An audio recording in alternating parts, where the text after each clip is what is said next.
Thank you for letting me come. I always enjoy the opportunity to get pastors by the throat and straighten you people out.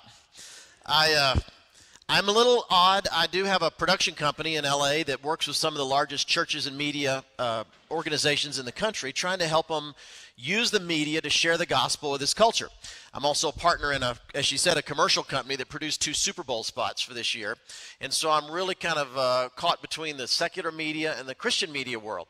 And so I'm a little bit whacked. I have a PhD in theology as well. So we'll have some fun today. I'm not much at lecturing, but I'm great at having a conversation. And there's going to be a time later where you can ask me some questions. I can take the heat, so go ahead and get upset and angry, and we'll have some good conversations here in a minute. Take out some piece of paper and a pad if you've got it. We're going to make some notes, and I'm going to talk about some things that I think will dramatically impact your church. I don't care if you preach to 2 people or 2,000 or 10 people to 10,000. It doesn't matter.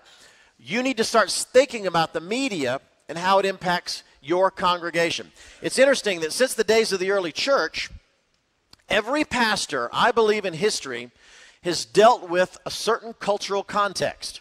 In the early church, it was the Roman occupation.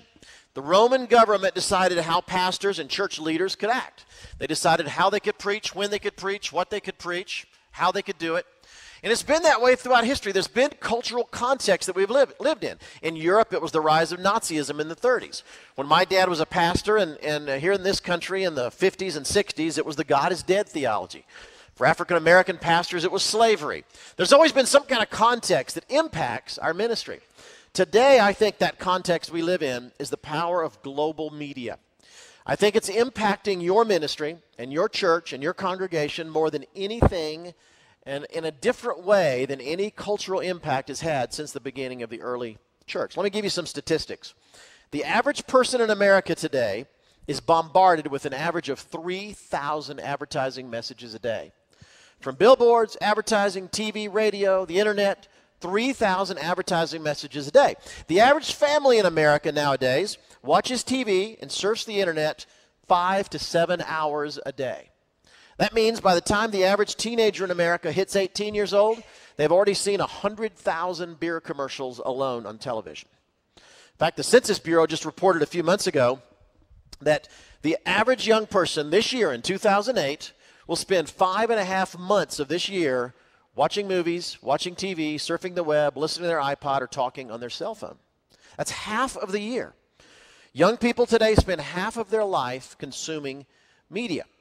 In fact, in Korea, the LA Times reported last year that in Korea, they've done studies that indicate that Korean teenagers are making up to 94 cell phone calls a day. How you do that, I have no idea, but they do.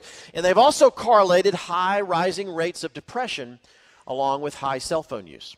What does that mean? It means today, this generation values their digital space more than their people space. In other words, they'd rather send you a text message or send you an email than talk to you face to face. They love being online. What does that mean? That means that what do? You preach to your congregation an hour a week, maybe 2 hours a week at most these days, and yet they're on the web and watching television 5.5 hours a day. Who has the most influence in their lives? You as pastors need to start thinking about that. I have 2 things I want to talk about today. One is understanding the power of media because it impacts your congregation. You may not watch TV much, but guess what? Your congregation is. You may not go to movies much, but your kids are. And if they're not watching them at your house, they're going to watch them somewhere else. Kids are online. They're watching movies. They're watching television. How does that impact the lives of the people in your congregation and the people that respond to your ministry? That's important. The second thing is, what are we going to do about it? Are we going to use media? Are we going to criticize it? Or we can complain? Or are we going to use media to try to impact this generation with the gospel? So I'm going to talk about those 2 things today. And I think there are 4 keys to really understanding how to make that work in your own life. By the way, Dr. Williams mentioned my book. It's in the lobby. It's called Branding Faith, Why Some Churches Impact Culture and Others Don't. And in this era of media that we live in, every pastor in America, if I may be shamelessly self-promote myself for a minute, I really believe every pastor in America needs to hear this message because it impacts what you do in such a powerful way. Branding Faith. I would encourage you to get it because it's going to give you It's going to teach you new rules for communicating a message of faith and hope in this media-driven culture we live in. I call it media-driven because it is. It is.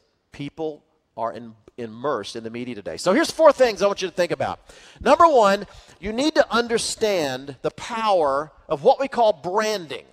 Branding and identity. In this world where we're overwhelmed with so much media, the question is, how do you get your message heard? If you're a pastor out there with this clutter that's bombarding people's lives, how do you get your message heard? How do you get them to pay attention? You know, it's interesting. It's all about choice today. When my grandmother went to a grocery store in rural North Carolina back in the 20s and 30s, she had one brand of flour, one brand of milk, one brand of eggs, one brand of sugar. Today, the average grocery store stocks 30,000 different items. In fact, there are 12 brands of Oreo cookies. There are 16 types of Coca-Cola. In this world, we're being overwhelmed by choice. Branding is about helping you cut through the clutter and understand that choice. Remember when in the old Western days when ranchers would brand cows, what did it mean? They would burn a mark into their hide. And that mark told you everything you needed to know about that cow. Told you who owned that cow.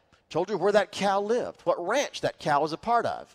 Everything you needed, the whole story about that cow was caught up in that brand.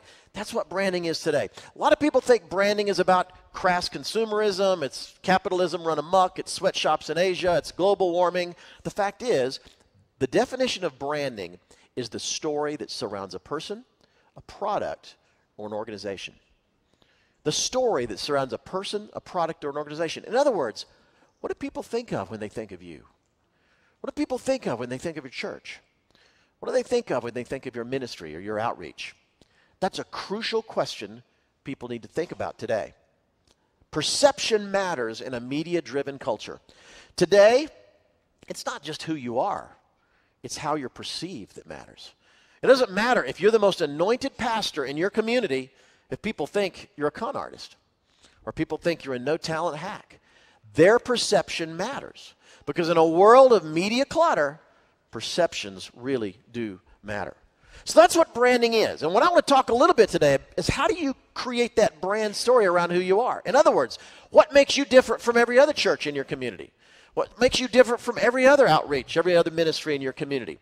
Here's some things to think about when you think about branding, who you are and what you're all about. Number 1, in a media-driven culture, visibility is just as important as ability. You could be a great pastor, a brilliant ministry leader, but if nobody knows who you are, it doesn't matter. Sure, it matters to God. It may matter to you, but it's not going to make an impact. You're not going to reach your community. If somebody here could tell me what Paris Hilton does, I would be grateful. As far as I can tell, she has no talent. She doesn't actually do anything, but she knows how to get on the radar. People know who Paris Hilton is. The question is, do people know who you are? Do they know what your ministry can do for them? Do they know how your church can transform their life? Visibility matters in a media-driven culture. The second thing is, you can't brand a lie. Whatever the story is that surrounds your ministry in people's minds, it has to be real. Dr. Williams mentioned authenticity this morning. This is a generation that cries out for authentic, for real, for authenticity. It's incredibly important. Jimmy Swaggart found out you can't brand a lie. Ted Haggard in Denver found out you can't brand a lie. The minute people find out that what you're preaching about is not true, they will run from you like crazy. People want real. They want authenticity. And the third thing is in a media-driven culture, being different is everything. I have so many people come up to me and they'll say, Phil, help me do for me what you did for Joel Osteen. Do for me what you did for Billy Graham or Joyce Meyer or Ed Young or these other people. The fact is, the world isn't looking for another Joel Osteen. They're not looking for another Billy Graham. They're looking for you. We worship the Creator God, and yet we copy so much. We spend our lives copying other people.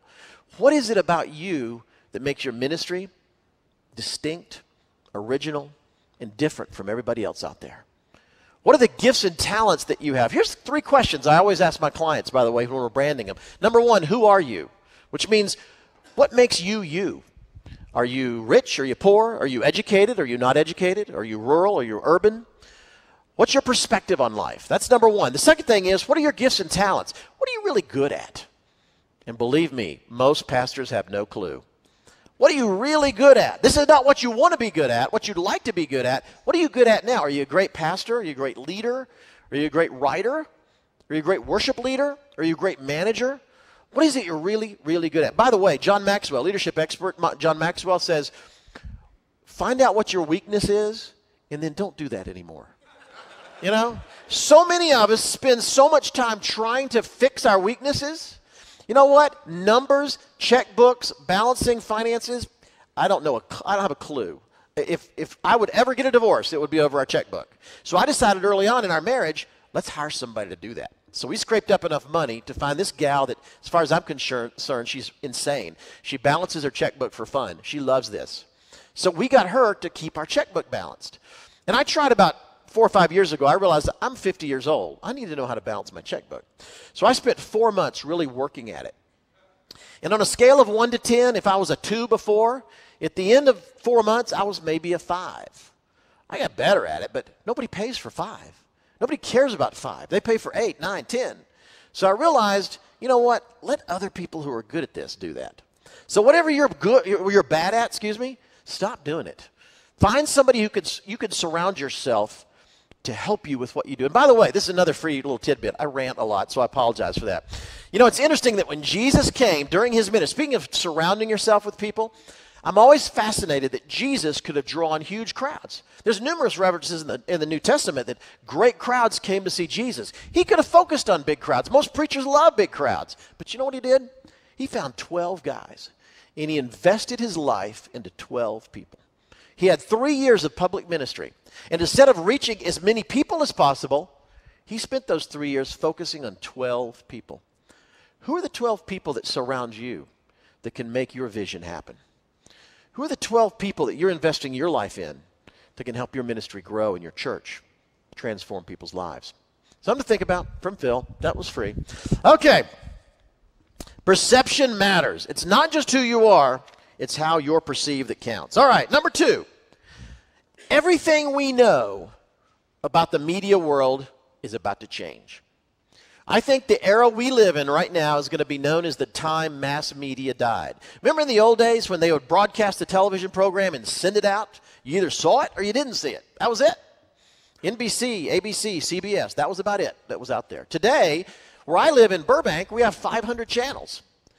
500 channels. And Dr. Williams mentioned that we've done some research that indicates it takes people between 2 and 3 seconds to decide what program to watch. I always tell my religious television clients, I don't care how anointed you are. If people don't watch the show long enough to hear you, you failed. The point is, we have to create a program that gets people to watch. So everything we know is changing. This is the world of customized media. We have to find out what the audience is looking for. It's incredibly important. I don't listen to the radio anymore, because on my iPod, I can create my own playlist. I can hear what I want to hear when I want to hear it. I have TiVo at home. I never watch TV anymore. I watch the shows that I recorded 5 weeks ago. I watch exactly what I want to see. Today, the audience is in control, and it's a whole different ballgame when it comes to media. And by the way, let me tell you this. When you think about Google, you know Google, the search engine? How many of you have ever used Google? Come on. Pastors are notoriously low tech. Google is not just about search. Google is about reputation management. You know that time you got picked up by the cops at college and you thought everybody forgot about that? It'll show up in a Google search. Pastors and ministry leaders need to live more transparent lives than ever. Because nowadays, you know what one of my biggest requests I get from ministry leaders is? You know, Phil, when people type my name into Google, all this bad stuff comes up. Can you help me get rid of that? How do we do that? There are ways, but it's tricky. The point being, don't have the bad stuff to begin with. I know a pastor in the southeastern United States that got into an argument with a guy in his church. And the guy in his church found out this pastor had been married before. And he'd had a kid. And when he got the divorce, he didn't show up and pay child support. He just blew off child support completely. So this guy created a website linked to the county courthouse that had all the documents that showed all the times this pastor didn't show up for child support hearings, put it on the web, and hundreds of thousands of people saw it. It's too easy now. It's about, you hear in the newspaper about TV evangelists having jets and mansions and stuff like that. Well, not only does that show up in Google, with Google Earth, now you can go get a satellite view of the airport to see the jet sit down on the tarmac. It's just too easy now. So think about it. Live a transparent life so that you're above criticism now more than ever. It's kind of funny. And by the way, when it comes to media, don't think in terms of I have to have a big TV ministry. No matter what size your organization, you can have an effective media outreach. Mark Crow is a pastor in Oklahoma City. He has a 24-hour online television network. Just by shooting his messages, shooting his concerts at his church, just with the kind of cameras we have here, he has an online 24-hour television network and hundreds of thousands of people watching. I have a pastor friend in Australia that uploads little short 5-minute videos that his high school kids make with him onto Google, onto YouTube, onto GodTube. There's a lot of sources out there, and it's amazing the number of people that will watch that. If you have, how many of you guys have a website right now? Websites are absolutely critical. Let me tell you how to make a great website, by the way. We've discovered a couple interesting things. They call them web surfers for a reason. People that go on the internet are impulse people. So that 5-page bio on your life, get rid of it. Nobody's reading it. Make it a paragraph. Highlight the little things on the website. People are here, and they're there, and they're here, and they're there. They don't read the web like they do a book. They surf the web. They're glancing around and looking for things. So make your website easy to read, short, sweet, attractive, easy to navigate. And I've discovered, by the way, that the longer people spend on your website, the less likely they are to give, because they're impulse people. If they came to your web to donate to your church or your ministry and they get so distracted because the website's so cool, they'll forget why they came. So make it easy. Whatever you want your people to do, find resources, donate to your church, whatever, make it easy for them to do. The point being, the web is a huge tool today. Don't just use it as a bookmark and a map to your church. Put your sermon material on it. One of the most successful things we've done with some of our pastor clients is have upload their sermon notes onto their website. People love to download their sermon notes and make notes on Sunday. It's an incredible tool because anybody the minute you have a website, you become a global organization. Remember when the Da Vinci Code, the movie, came out a number of years ago? I knew a lot of theologians would be writing about it, so I wrote a different perspective about it. How should we engage it? Should we complain about it? Should we boycott it? Should we engage the movie? Anyway, they were thinking about banning the film in the Philippines. And the editor of the Manila Daily Standard, the daily newspaper in the Philippines, found my blog, a little entry I wrote about it, and he printed it on the front page of the daily newspaper in Manila, Philippines. That's the kind of outreach you have when you have an effective website. So I would encourage you to think about it. Media matters because millions of people are using it. Third thing that's happening out there today is we're going through the greatest period of generational change in the history of the church. If you look out there from Jerry Falwell to D. James Kennedy to George Vandeman to Billy Graham, all kinds of massively huge, important Christian leaders are either dying or retired, stepping back from ministry, and there's a huge generational change happening out there. I think probably the biggest that's ever happened before. So what does that mean? It means three things. Number one, it's a change in leadership style. And unless you understand this at your church or your ministry, you're really going to be caught. Here's an interesting thing. First-generation leaders, you're going to identify with this, some of you guys. First-generation leaders are very driven. They're very creative. They know what they want, when they want it, and where they want it delivered. They are very, very purposed guys. And some have an ego to match, I might add. But they're very driven because the effort it takes to launch a church or launch a ministry or launch a great organization takes that kind of drive. Well, guess what? Second-generation leaders aren't that driven. They're much more team-oriented people. They understand technology, and they're team-oriented. So the first-generation leader will come into a meeting with his executive staff, say, all right, guys, here's what I want. Here's how to make it happen. Here's where I want it delivered. And they say, yes, sir. And most of the people on that executive team are great at execution. They're really good at getting things done. But the second-generation leader comes along, and he doesn't say, here's what I want. He says, okay, what should we do? What do y'all think? He's a team guy. And so if you don't change that staff around him, you're going to have a huge paralysis at your organization. Think about leadership styles between first-generation leaders and second-generation leaders because it really, really matters. Second thing is, we need to think in this generational switch of how we impact the culture. Those first generation leaders of that particular era back in the 60s and the early 70s were what I call confrontation guys. Why? Because when they came into national ministry, we experienced the greatest period of change this culture has ever had, the United States has ever been through. We went through hippies, we went through Vietnam, we went through free love, we went through drugs, we went through homosexuality becoming a major public event. We went through incredible amounts of change, incredible change, and they were shocked, they were stunned. These were guys that didn't grow up with that stuff. And when they came into ministry, suddenly, bam, and on top of that, the God is dead theology went through this country like a thunderbolt. What did they do? They put up the wall.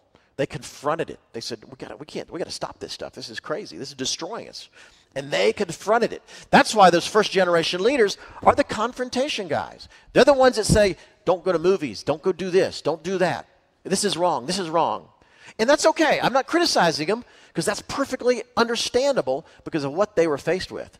But now there's a generation of ministry leaders, many of you in this room, that have grown up in that world. All we've ever known is television that was violent and had sexually explicit scenes in it. All we've known is abortion on demand. All we've known is drugs being rampant out there. All we've known is gang activity everywhere. It doesn't scare us the way it did that first generation of ministry leaders. That's why instead of confrontation, we're seeing a new wave of pastors that are saying, let's engage this thing. Let's don't just put up the wall. Let's engage it. You know where you see it most often is in Hollywood. Generations of pastors have said Hollywood is bad. We need to complain about it. We need to protest. We need to boycott.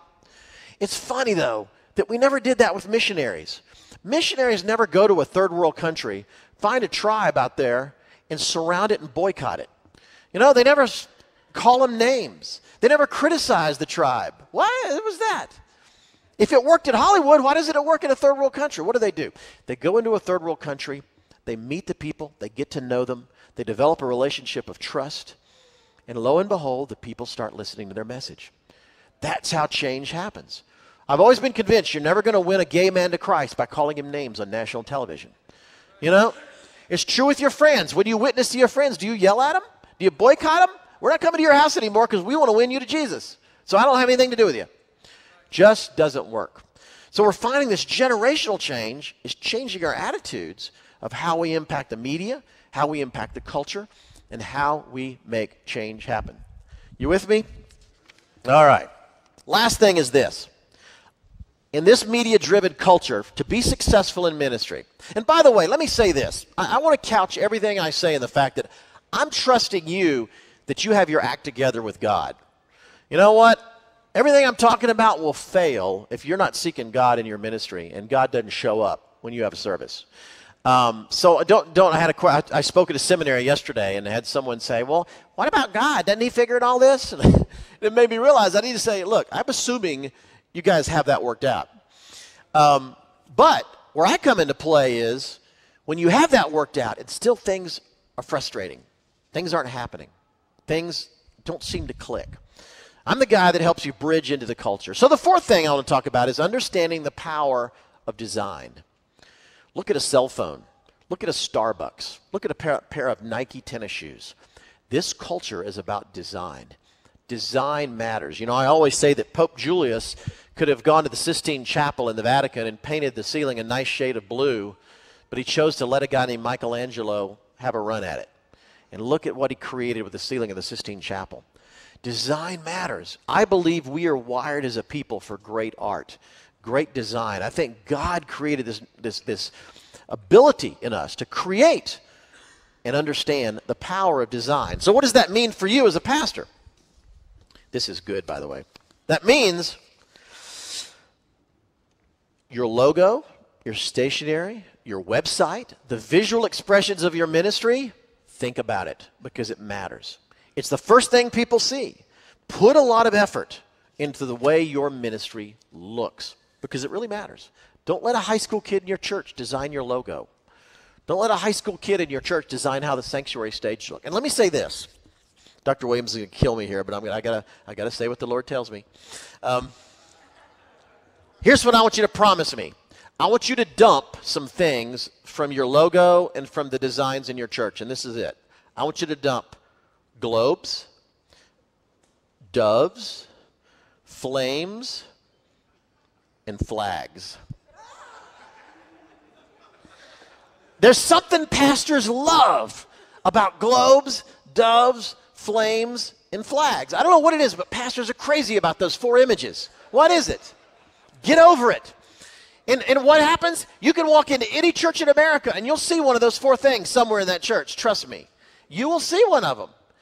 And in fact, I spoke at a pastor's conference last year. And after I said all this, and after I was done, a pastor came up to me and said, Phil, you have cut me to the quick. And he handed me his business card, and it had every single one of those images on there. Every corner. Actually, one of them, the flame and the dove were a little too close together. It looked like the dove was crashing to earth on fire. It was pretty sad. They're just overdone. Be original. Be creative. Be different. Be unusual. Try to reach the culture using a language and style they understand. By the way, let me say this while I'm on that. Dump Christian lingo. You know what? We've created a language that nobody understands but us. Nobody gets it but us. I was speaking in a city at a big conference one time, and I got in my rental car when it was over to go back to the airport. And on the way back to the airport, I found a Christian radio station. And this young guy, I figured he was probably 25. He called in, and he said, I've tried everything. I've tried Buddhism and Hinduism and communism. He said, I've been all over the world. I've tried every religion there is. And I really think this Christian thing is where it's at. He said, but I don't know anything about it. How do you do it? What do you do? The radio talk show host said, well, first of all, let me explain justification to you. And he went in this long, drawn-out theological explanation of justification.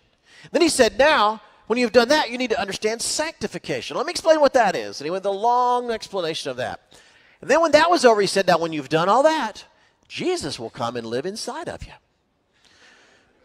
Now, a 20-year-old guy probably saw the movie Alien where this creature comes out of a guy's chest. That's not pretty. And there's a long pause, and the kid says, you know what? Maybe this is not what I'm looking for after all. And he hung up the phone.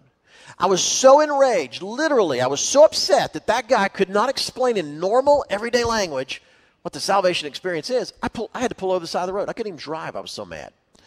We need to understand how to express our faith in a language and style the culture understands.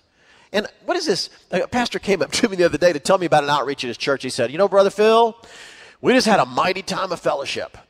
And I thought, mighty time of fellowship. I said, does anybody at the office ever meet at the water cooler on Friday and say, hey, Bob, after work tonight, let's go out to the bar and have a mighty time of fellowship? Nobody ever uses that in church, except in church. Lingo matters. The way we express our faith to the culture matters. I'm sorry, I didn't mean to rant. If I touched on anybody, I'm sorry. Those kind of things are important. And by the way, let me even say this about a cross. It's interesting about a cross, because people always ask me, okay, so what do you think about the cross? It's interesting to realize that the cross was never used as a symbol of the church until the last person who had ever witnessed a Roman execution had died. The idea of using a Roman tool of execution that killed our Savior to describe what we were, who in their right mind would ever do that? So it took hundreds of years before the cross ever came into common use in the early church. I tell people sometimes it's like if Jesus would have been alive today, it would be like 2,000 years ago, we wear little electric chair jewelry. We have a nice little bracelet with an electric chair on it. Think about that for a minute. So that's not to say we should get rid of the cross. Don't get me wrong. We've obviously adopted it, and its perception has changed over the years. But even when it comes to the cross, this culture doesn't quite get it. I was downtown L.A. Everybody been to the jewelry mart in downtown L.A.? I try to avoid it as much as possible, but my wife loves it. I snuck down there a couple years ago to get her Christmas present for Christmas, and it's crazy. It's like a Middle Eastern bazaar. And I was at this little kiosk looking at jewelry, and there was a couple there next to me, and I figured they were probably in their 30s. And they were looking at necklaces. And the guy brought out this tray of cross necklaces. And they were beautiful, really beautiful. And it was interesting because they went from simple modern designs, and you went down the tray, they got more ornate, and they ended up on really complex, the kind of Catholic-style crosses with Jesus on them. And the young couple was looking at them, and I was overhearing their conversation, and the girl said, wow, these are gorgeous necklaces. And she went down the row and she said, I just really love these, but hold it a second. Who's this little guy on the necklace? Who's this little guy? She had no clue who that little guy hanging on that cross necklace was. That's the culture you're preaching to. Think about that the next time you come up with a lot of great Christian phrases. You know, translate, translate, translate. Speak in a language the culture understands. So what am I trying to say? I don't want to take too long. What I'm trying to say is media matters. You may not watch it. You may not have grown up a lot with it. But today it drives the members of your congregation. And I really believe with all my heart that if we're going to reach this culture for Christ, we have to consider the media. In little ways, whether it's the brochures you print, whether it's the print materials you do in your church or your website, or thinking about podcasting, or letting your young people in your church experiment and try some things, or eventually maybe one day considering a radio program or a television program to try to reach your community, your state, your region, or your nation, or the nation for Christ. Media matters, and if we're going to change the culture, I really believe we have to change our attitude toward the media. You know, ultimately, it's not about numbers. I work with a lot of big churches, but ultimately I tell people it's not about numbers, it's about vision. One thing I've discovered, working for 20, 30 years with a lot of these big churches and organizations, is that the most successful people out there are guys that somehow have a clear vision of what they feel like God wants them to do. Not in a new agey, weird way, but just a crystal clear picture in their mind of where they're going to be in 5 years, or what ministry they're going to do in 10 years, or where their church is going to grow in 15 years. It's an incredibly important thing. So as I finish today, I would just leave you with that encouragement that sometime get away. I always tell people, go away and have a real come to Jesus meeting with yourself. And think about where I want to go. What can I visualize? What's the picture in my mind about ministry? It's interesting that Walt Disney created Disneyland. Everybody knows that. And after he finished building Disneyland, he set his sights east and went to Orlando. And he started to build Disney World down there, and he designed it. He started construction, but before he could finish it, he passed away. And when they had the opening day in Disney World in Orlando, they had the parades and the celebrities, and they were cutting ribbons. Walt's widow was there.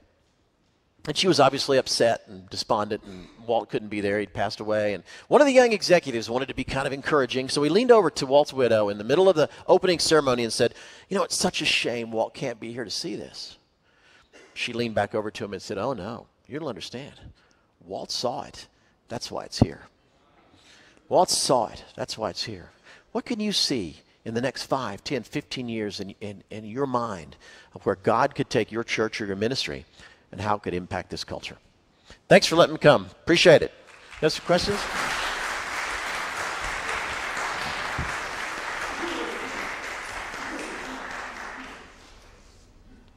You know, did I make you mad? Did I do anything? Did I get you in trouble? you better stand over there. Okay. So the lightning doesn't bother you. Okay, go ahead. I really thank you for being so candid and just telling us like it is, because we really need to know. I don't know if my mic is on. I need to switch it on. I don't know how to... Did I offend anybody? No. Darn. No, you didn't offend anybody. Okay. And I know you've told me about the flags before, so I'm glad I I'm in got such that. trouble. But you better come and tell my members who bought each one of these flags. It's all right. I'm sorry, I have to leave. You're not going anywhere, because we're going to do Q&A right Okay. now. And we have microphones. I have one microphone, and Pastor Saul has another microphone. Just raise your hand. We're going to come and give you the microphone. You can ask your question, and then Phil is going to answer. Cool. And we'll see how it goes. See what happens. Who's got there? Okay, who's got a question? Yeah, hello, my name is Dante Marrufo. I just have a quick question. Okay. Maybe you can. What can we learn from this media culture as pastors? In a simple word, what can we learn? Because I think we see so much and all of that, but I think we have to learn something. That's a brilliant question. What can we learn from the media culture as pastors? I'll tell you this. The greatest thing you can ever learn is the power of telling stories. Let me tell you something. Jesus had 3 years of ministry on the earth, and he risked it all on telling stories that he rarely even explained to his audiences. Most of the parables, he didn't explain. He just dropped this thing on him and walked away. Sometimes he would explain to his disciples in private, but let me tell you something. Since the days of the earliest Hebrew storytellers, sitting out in the Middle Eastern desert, I believe we were wired for stories. We love stories. The young people in your congregation love stories. The old people love stories. And here's the thing. You don't have to explain them. Pastors have this thing that if I tell a story, I go, okay, here's what it means. You know what? You don't. You don't. People get it. In the movie The Matrix, the character Morpheus said, it's like a splinter in your mind. You know, you plant a story out there in their mind. It's like a splinter. It'll bug them. It'll bug them. And it may go off in an hour or 2 days or a week. But they'll, sooner or later, oh, I get that. And when they get it, it means so much more than that PowerPoint presentation you do. It means so much more than that 3 keys to financial success sermon that you do or 3 keys to a great marriage. Stories are powerful. If you don't learn anything else from today, walk away with a commitment to be a better storyteller. That's what I would learn from movies, television. Because if you notice, the most successful things out there on television aren't sermons. You know what? If sermons drew a big audience, NBC would put pastors on in prime time. Guess what draws the biggest audience? Movies, episodic television, situation comedies, all story-driven formats. Yes? First of all, thanks. I'm sure we all I got so much out of this. But here's my question. Some of the things that you were saying, we have some first-generation pastors and second-generation here. Yeah. And in terms of logo and presentation and things like that, you might have something to share with this. We're a denomination that, runs pretty deep in tradition and kind of how we approach certain things and our methods as well. How do we go about, and then this might even be for some of our conference officials as well, how do we go about beginning to transition into finding even our own identity as churches in terms of how do we present who we are and stay authentic while still trying to maintain a part of who we are as a whole? It's really good. When I talk about branding or marketing, I'm not talking about making you somebody you're not. I love the quote from Michelangelo, the great painter and sculptor. He said, somebody asked him about how he carves statues. He said, I don't carve statues. All I do is remove the excess stone and let the angel that's inside come out. You know, in most of your situations, we need to remove all that excess stone and let you actually come out. What has God really called you to be? And so when you think about branding your church or creating your identity or your story, here's a couple things to think about. Yeah, I know there are first-generation guys and second-generation guys, and you probably butt heads a lot out there. I've seen it. I'm not an idiot. Here's the thing you think about. It's not what I like. It's what the congregation likes. It's what the community responds to. It's what the audience thinks about. You know what? Let me give you a great story. Nike. You know the tennis shoe company Nike? Their brand statement, when I talk about a brand story around your church or your ministry or who you are, Nike's brand story is the spirit of the athlete. The spirit of the athlete. You never see it in their advertising, but it drives everything Nike does, from their store design to their shoe design to their box design to their advertising. Just do it. That phrase, that tagline they use comes out of that. It's about the spirit of the athlete. Now, you get me give me 10 or 12 tennis shoes up here. Give me some Nikes, New Balance, Adidas, Converse, Fila, whatever. Line them up on a table. They're all made out of the same materials pretty much. In fact, most of them are probably made from the same factory in China. But what makes them different? Nike tells a better story. You know that last year 7 teenagers were killed for Nikes in America? Nobody ever dies over Converse. Nobody ever dies over Adidas, but young people are willing to die over Nikes. In fact, last week they just released a brand new version of their Air Jordan shoe. In stores all over the country, young people lined up for 5 days to be the first to get those tennis shoes. That's the power. How many days do people line up to get in your church? You know what? That's the power of a compelling story. What do you offer people that's going to change their life the way those Nike Airs? It's about perception. It's what the people think. So it's not, I don't like that logo, or I don't think that's, No. How will the people respond? It's not what you say it is. It's what the people says it is. Yes. Okay. Sorry. Yes, ma'am. Since you mentioned that there was always changes in technology, is there a way of anticipating those changes? Is there somewhere we can look at? If I could anticipate changes in technology, I'd be a multi-bazillionaire, and I wouldn't be wasting my time talking to you people. No, I'm teasing. It is hard. Here's what I recommend about changes in technology. I've written a book on change because I deal with it so much in the work that I do. You know what? Change happens. Change is going to happen whether you like it or not, or whether you're ready or not. It's interesting that you look at biology. Everything is growing and changing, or it's dying.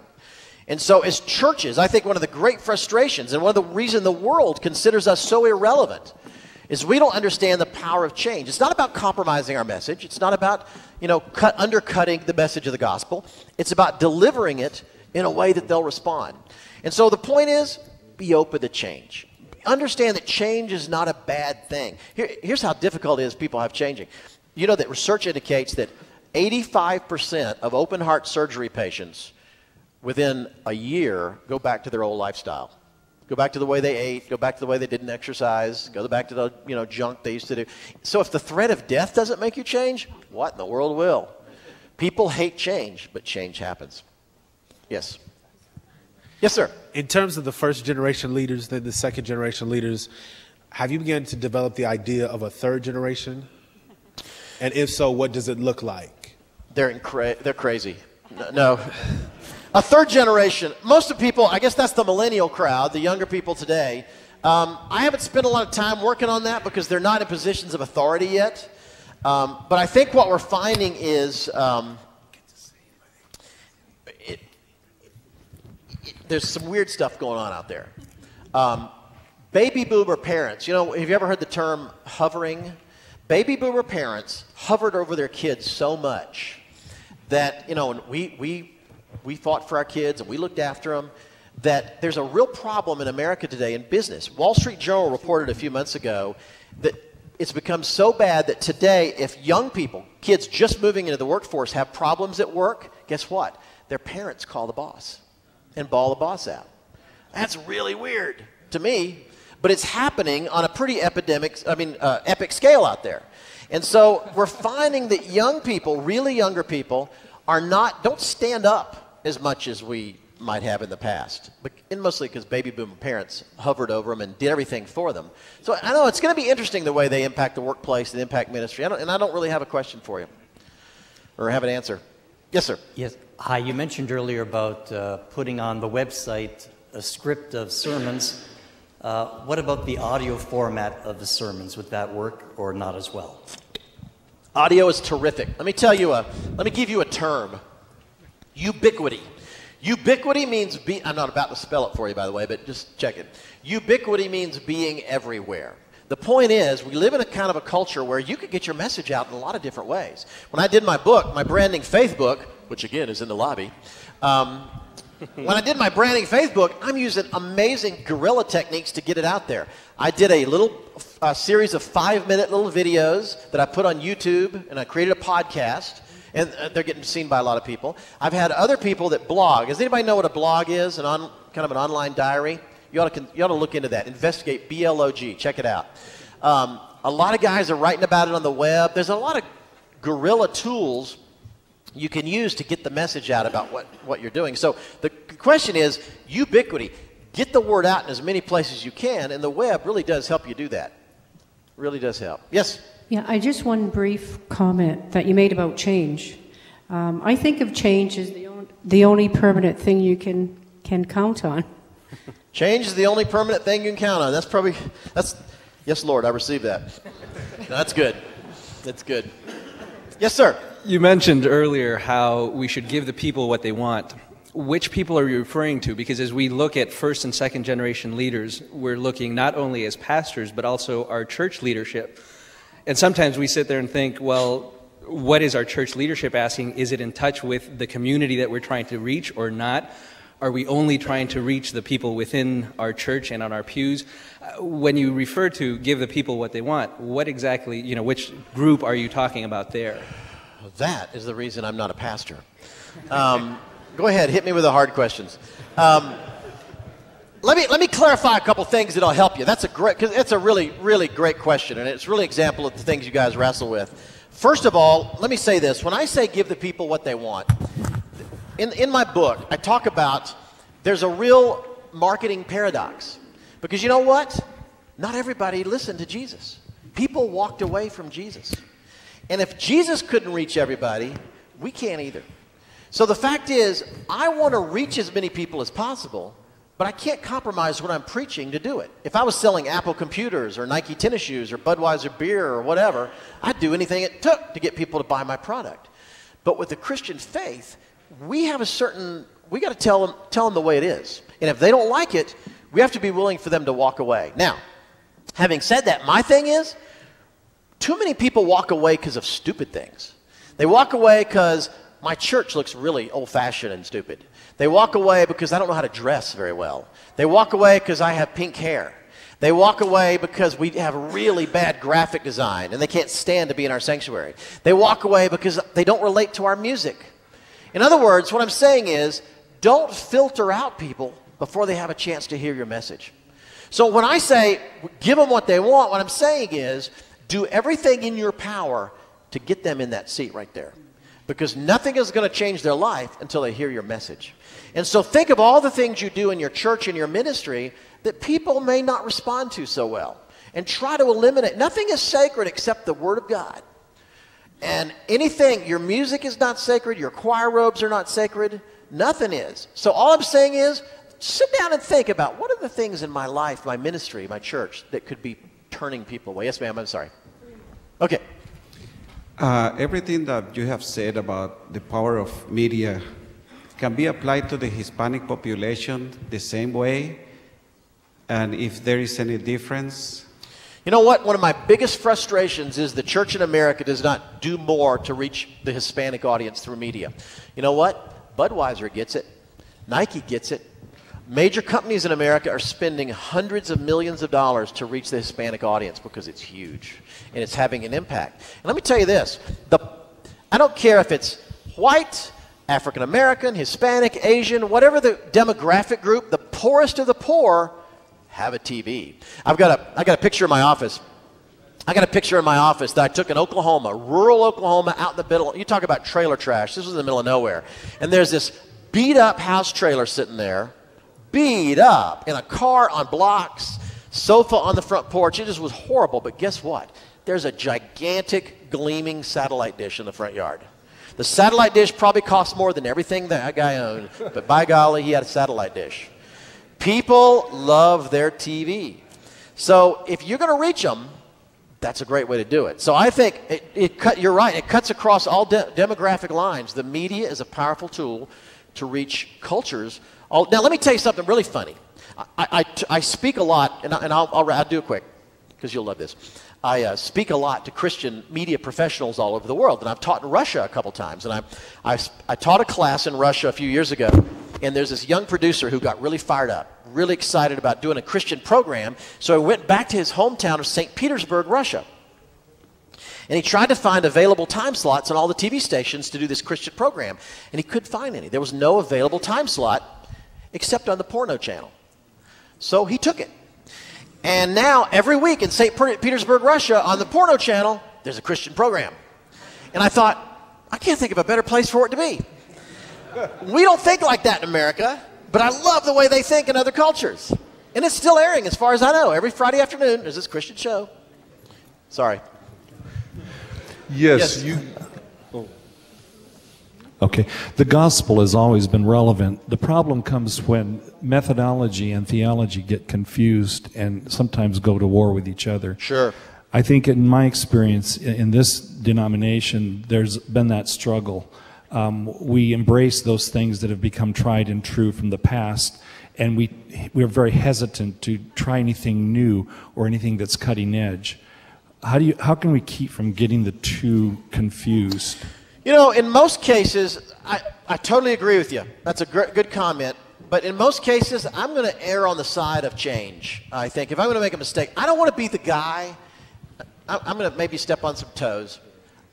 We have global hunger. We have poverty. We have gangs taking over South Central Los Angeles. We have drug addiction. We have unwed mothers. I don't want to be the guy that gets to heaven and says, Jesus, I spent my career keeping drums out of church for you, buddy. I'm the guy. Come on. There are bigger fish to fry than the petty, stupid things we spend our life fighting for.